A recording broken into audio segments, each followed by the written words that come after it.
双语音标领航，注音阅读启蒙，叶兴阳有声读物。History of Friedrich II of Prussia, V9, by Thomas Carlyle. Carlyle's History of Friedrich II of Prussia, Book 9. Last stage of Friedrich's apprenticeship. Life in Ruppin. 1732-1736. Chapter 1. Princess Elizabeth Christina of Brunswick-Bevern. We described the Crown Prince as intent to comply, especially in all visible external particulars, with Papa's will and pleasure, to distinguish himself by real excellence in commandantship of the regiment Goltz. First of all, but before ever getting into that, there has another point risen, on which obedience, equally essential, may be still more difficult. Ever since the grand catastrophe went off without taking Friedrich's head along with it, and there began to be hopes of a pacific settlement, question has been, whom shall the Crown Prince marry? And the debates about it in the royal breast and in tobacco parliament, and rumors about it in the world at large, have been manifold and continual. In the Schulenburg letters we saw the Crown Prince himself much interested and eagerly inquisitive on that head, as was natural.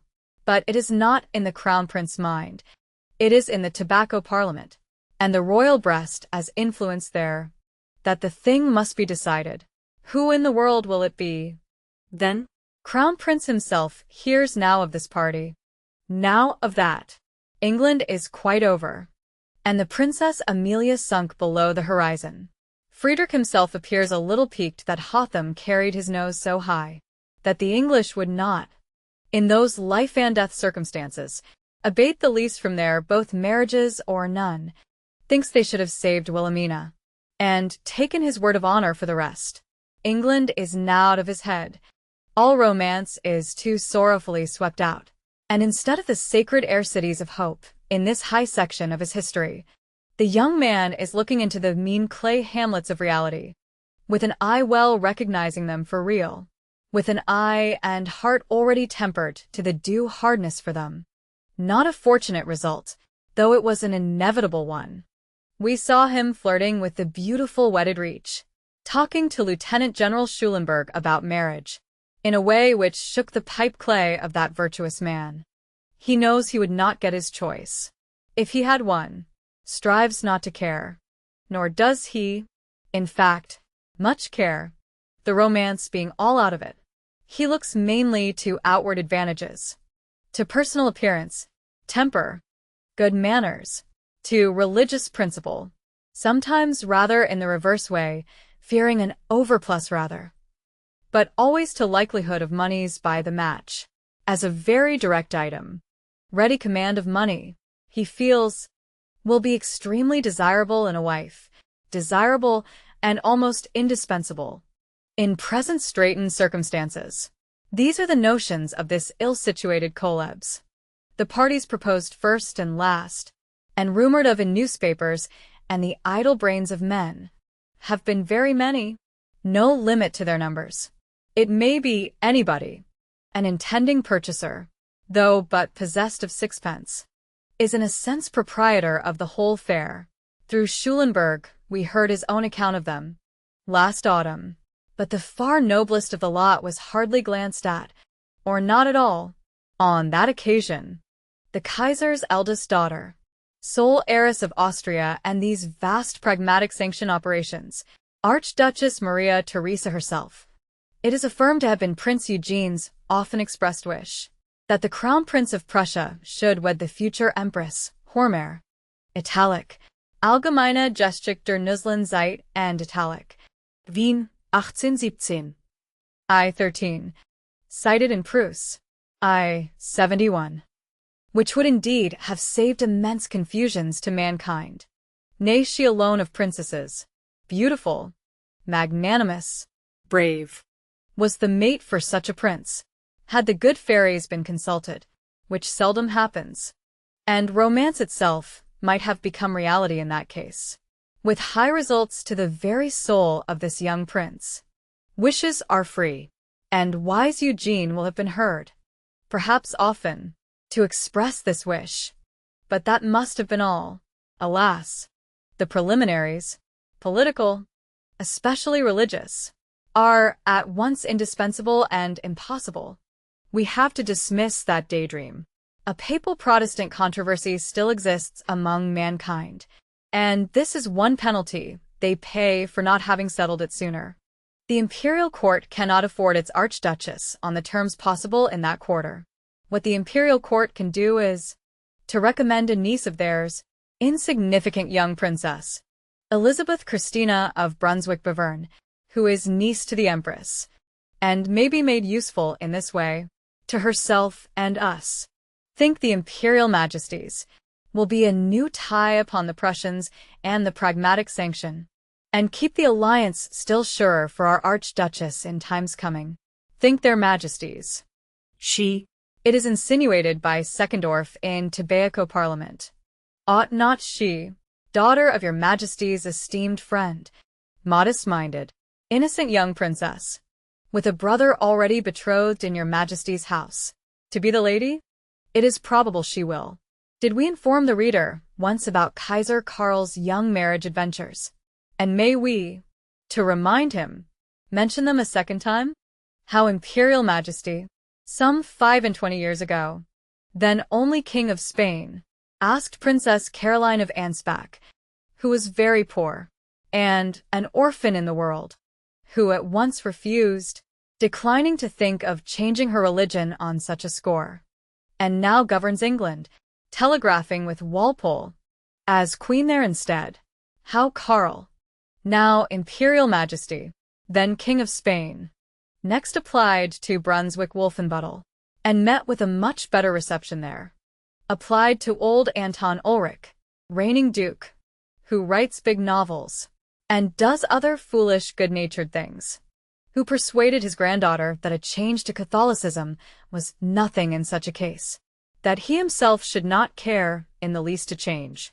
How the granddaughter changed accordingly, went to Barcelona, and was wedded, and had a done old grandpapa. Why don't you change? Then, who did change thereupon, thinking to himself, plague on it, I must. Then, the foolish old her, he is dead, and his novels, in 6 volumes quarto, are all dead, and the granddaughter is Kaiserin. On those terms, a serene, monotonous, well-favored lady, diligent in her Catholic exercises, of whom I never heard any evil, good rather, in her eminent serene position. Pity perhaps that she had recommended her niece for this young Prussian gentleman, whom it by no means did attach to the family, so very careful about him at Vienna. But if there lay a sin, and a punishment following on it, here or elsewhere, in her imperial position, surely it is to be charged on foolish old Anton Ulrich, not on her, poor lady, who had never coveted such height, nor durst for her soul take the leap thitherward, till the serene old literary gentleman showed her how easy it was. Well, old Anton Ulrich is long since dead, 1714, age 70, Huber, T. 190, and his religious accounts are all settled beyond cavil, and only the sad duty devolves on me of explaining a little what and who his rather insipid offspring are. So far as related to readers of this history, Anton Ulrich left 2 sons, the elder of whom was duke, and the younger had an appanage, Blankenberg by name.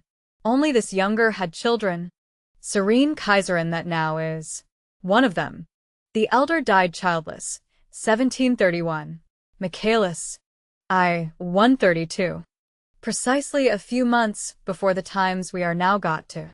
Reigning Duke of Brunswick-Wolfenbüttel. Welf booths, hunted camp of the Welfs. According to etymology, Brunswick, again, is Bronswick, brawn, brown, being an old militant Welf in those parts, who built some lodge for himself, as a convenience there, year 880, say the uncertain old books.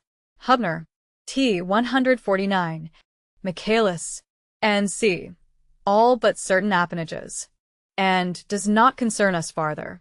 To that supreme dignity the younger has now come, and his appanage of Blankenberg and children with him, so that there is now only one outstanding appanage, Bevern, not known to us yet, which also will perhaps get reunited, if we cared for it.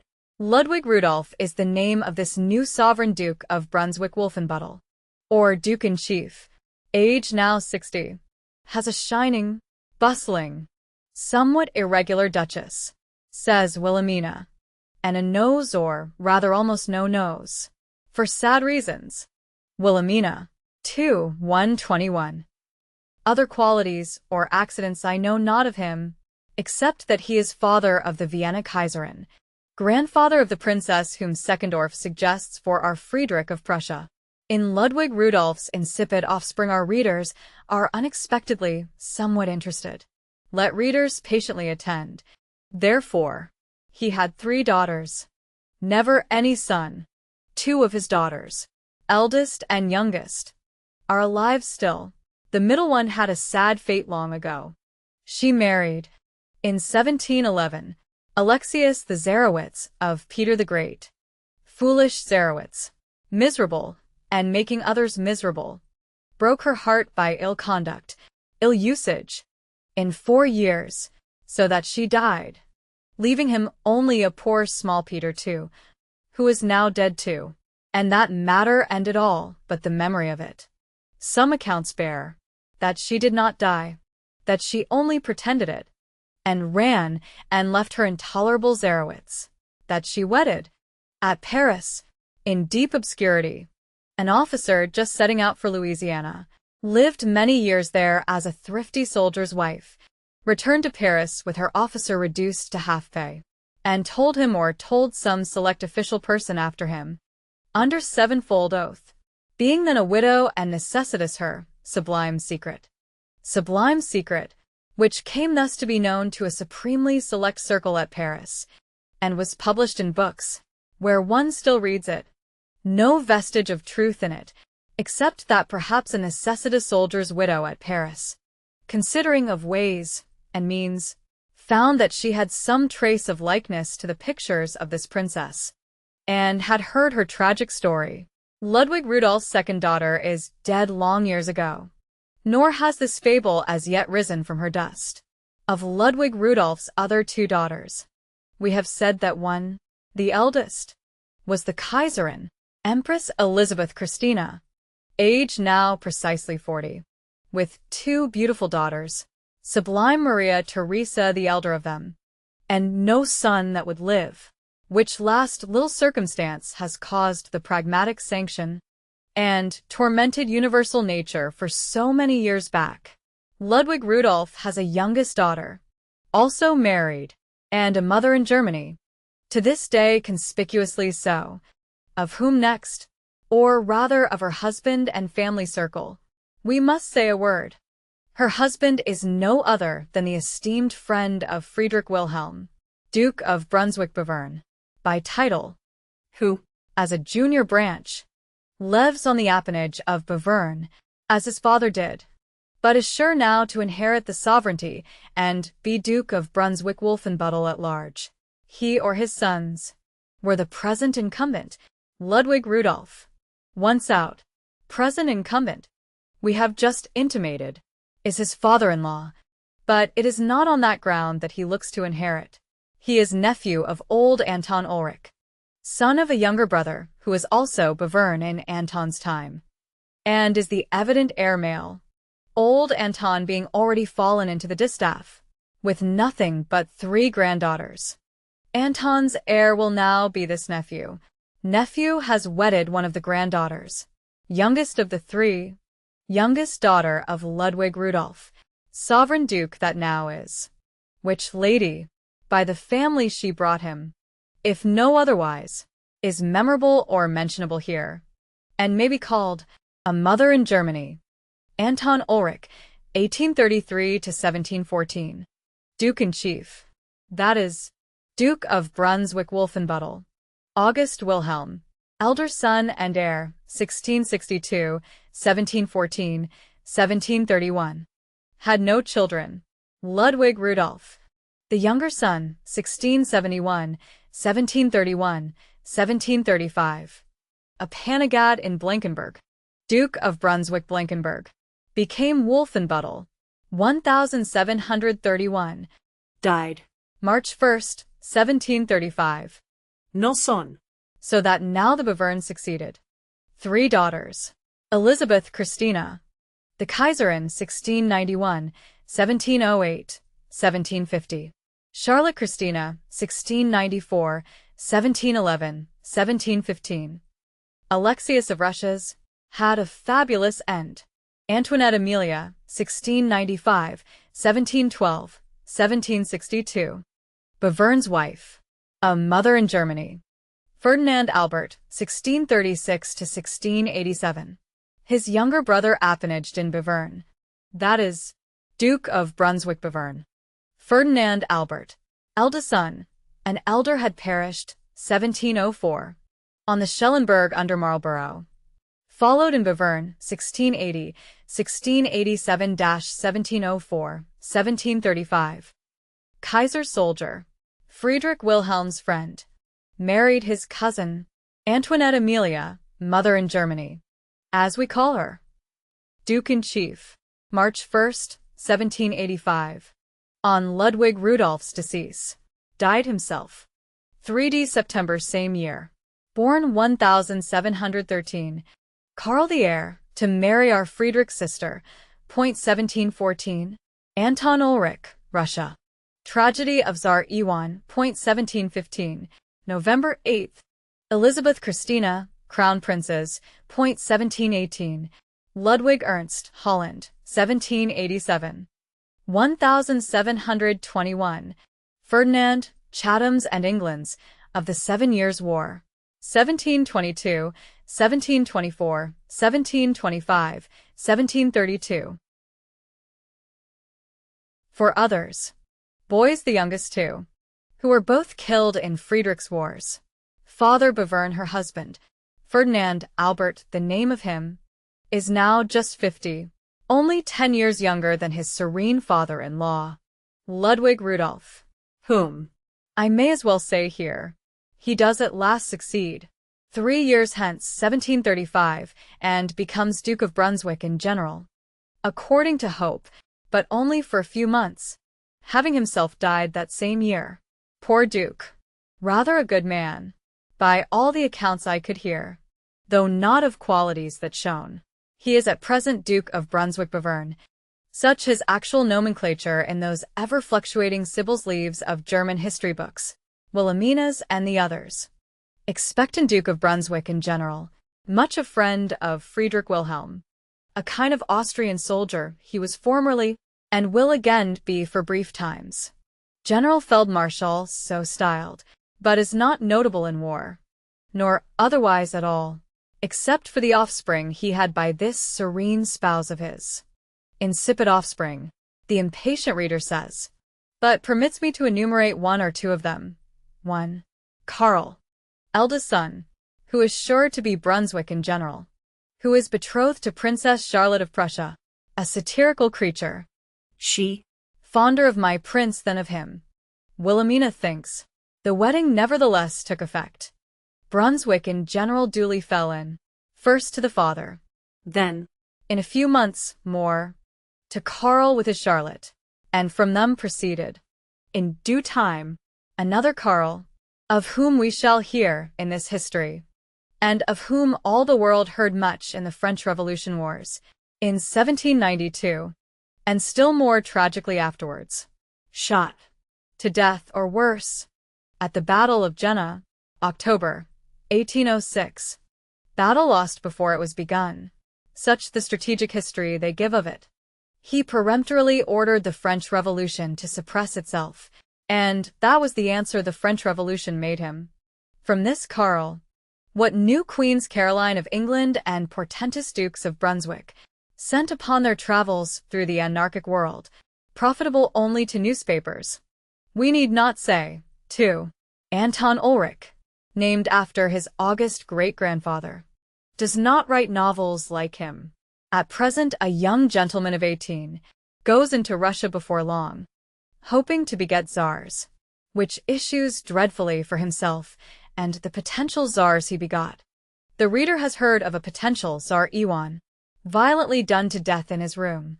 One dim moonlight night of 1764, in the fortress of Schlüsselburg, middle of Lake Ladoga, misty moon looking down on the stone battlements, on the melancholy waters. Aud saying nothing, but let us not anticipate point 3. Elizabeth Christina, to us more important than any of them, namesake of the Kaiserin, her august aunt, age now 17, insipid fine-complexioned young lady, who is talked of for the bride of our Crown Prince, of whom the reader will hear more. Crown Prince fears she is too religious, and will have cagots about her, solemn persons in black, highly unconscious how little wisdom they have, who may be troublesome. Point 4. A merry young boy, now 10,